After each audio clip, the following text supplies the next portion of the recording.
Today, we explore the most popular scholarly theories concerning the origins of Gnosticism on this episode of Ancient Egypt and the Bible.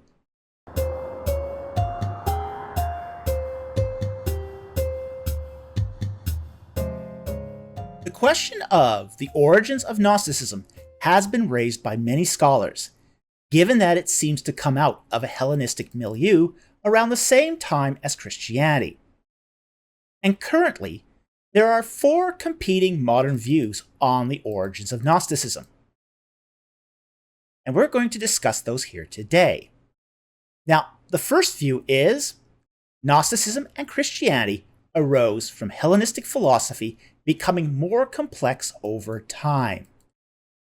In this first view, Gnosticism was one of several competing forms of Christianity. And Gnosticism is a form of Christianity that became Hellenized, Platonized, or both. This is an outgrowth of the history of dogma school of religious evolution. And this view was held by von Harnack, Pagels, and most radical scholars. The second view is Gnosticism arose from Oriental philosophy, i.e., Mandean and Manichaean sources, and had its start with the myths of a Gnostic redeemer. This view was espoused by Rudolf Bultmann and suggested that Christianity was a development from the Mandean Gnostics. Christianity ended up being the result of the remythologizing of a Gnostic redeemer myth. A third view is that Gnosticism developed from 1st century BC Jewish heresy. Now, this view depends upon an unproven link between Jewish traditions and Middle Platonism. This thesis was developed by Friedlander and Birger Pearson. And finally, a fourth view is a polyphyletic view where Gnosticism developed in multiple locales simultaneously. In this particular view, Gnosticism developed in several places as Christianity spread out into the world. This view was held by Hans Jonas and to some extent by R.M. Grant and Edwin Yamauchi. Now, each of these four particular views has problems, but I think one has more potential than the others. The Mandean Genesis view was conclusively refuted by Kolpe and Schenck in 1961 and 1962, when they demonstrated that Gnostic beliefs were not found in Mandean religious material. The Mandean writings turned out to be written no earlier than the 3rd century AD, hundreds of years after Gnosticism was already established elsewhere. The dependence of this view on the Gnostic Redeemer myth also proved to be a problem. Not only was the myth not found in early Mandean literature, but it was also not found in Nag Hammadi literature either. Bultmann falsely assumed that the Gnostics were much closer to Christianity than they actually were. Now, there was a time when this theory held powerful sway.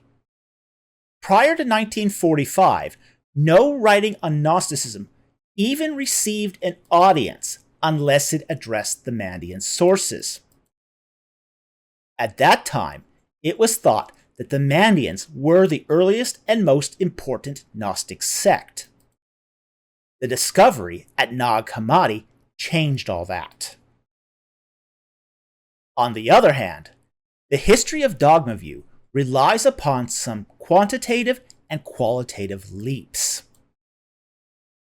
The first leap is that acute Jewish moralism led to an acute Hellenism.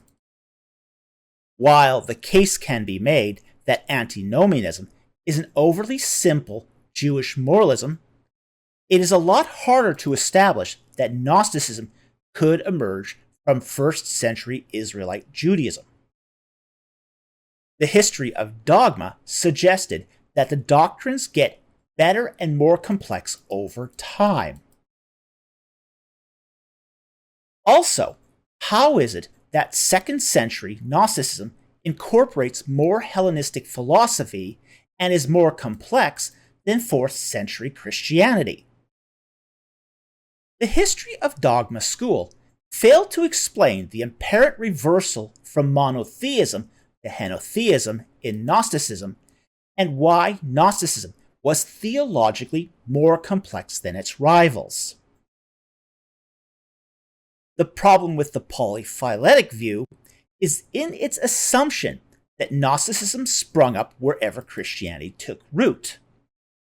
We already know that Gnosticism was late to form in Mesopotamia.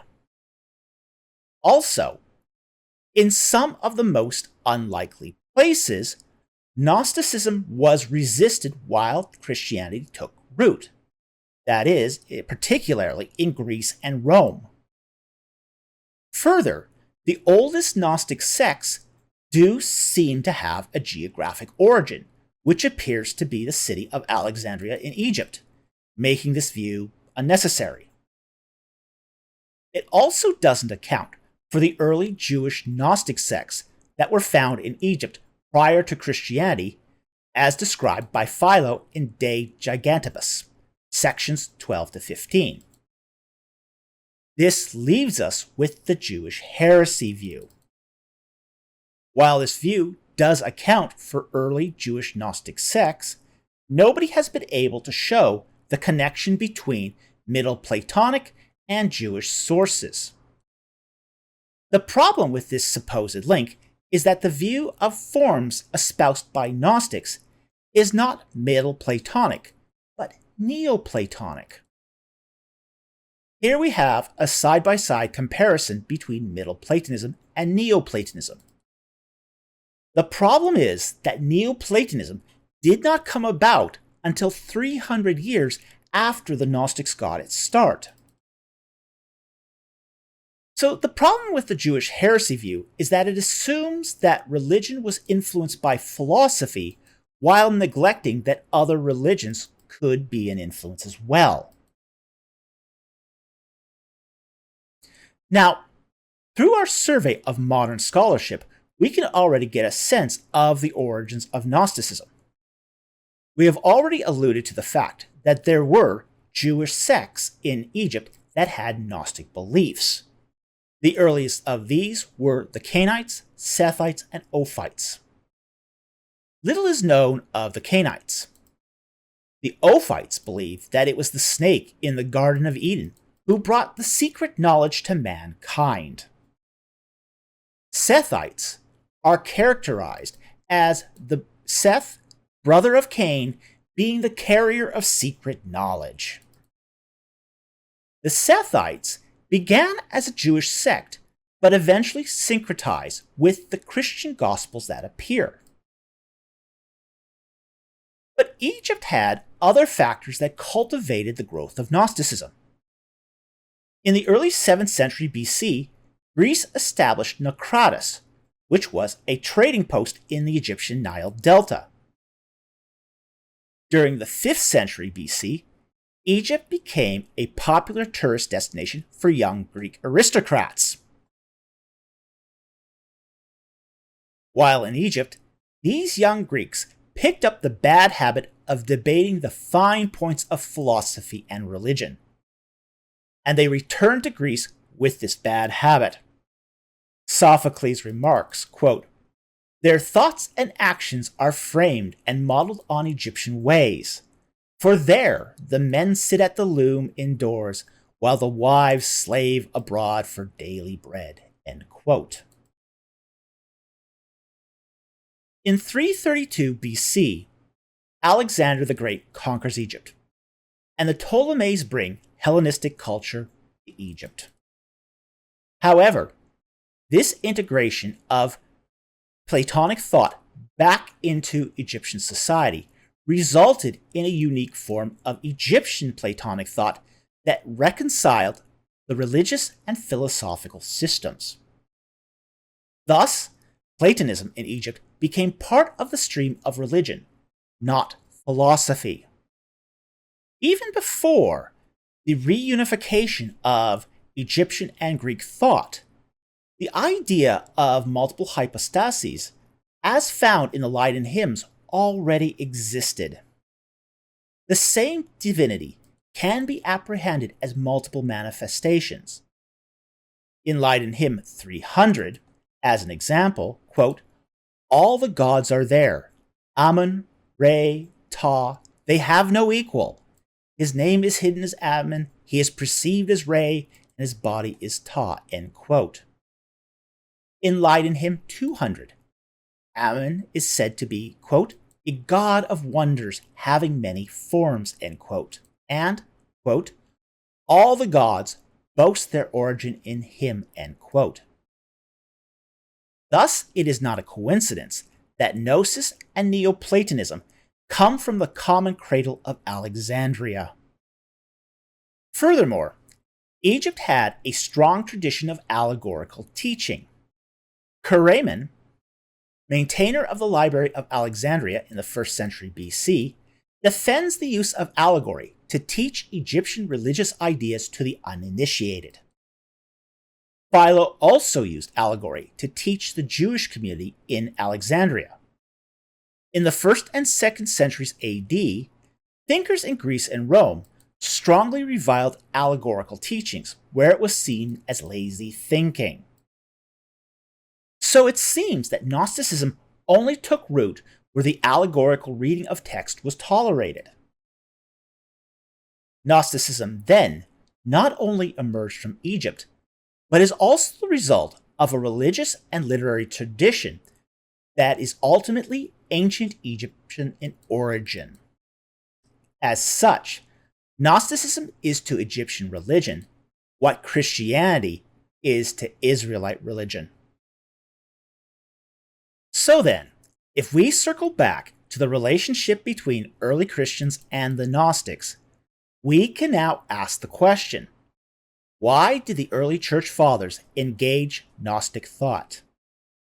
If the Gnostics had their own elite following, why was Gnosticism a concern for the early Christians? A problem for the Gnostic is a limitation of the allegorical method.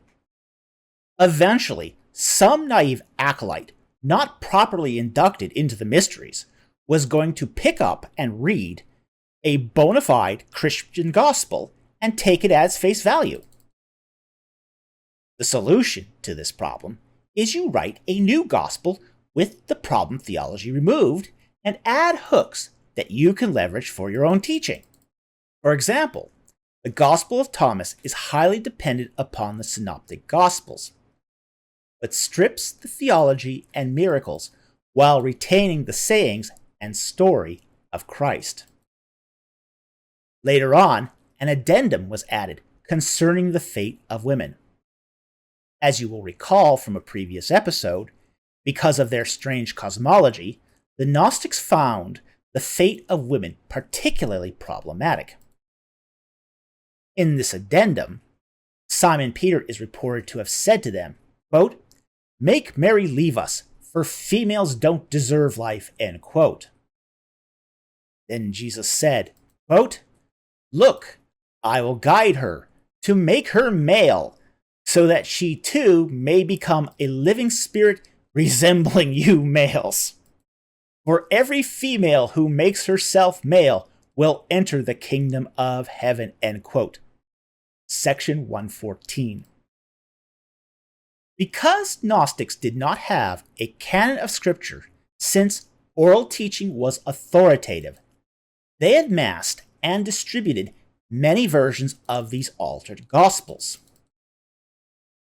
Gnosticism came out of a different worldview and literary tradition than Christianity, but acted as a publisher of biblical literature.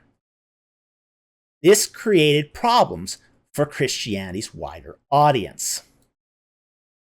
This presented for the early Christian church the problem of dilution. The bad gospels were causing confusion among the popular followers of the Christian faith, who couldn't tell the difference between Christian gospels and Gnostic Gospels. So even though Christianity had a set of elite followers, just like the Gnostics had, they also had a wider mission to a more general audience. And the flood of Gnostic Gospels were driving out the dear copies of the legitimate Gospels. So anyway, I hope you found that interesting. Thank you very much for watching, and I will see you next time on Ancient Egypt and the Bible.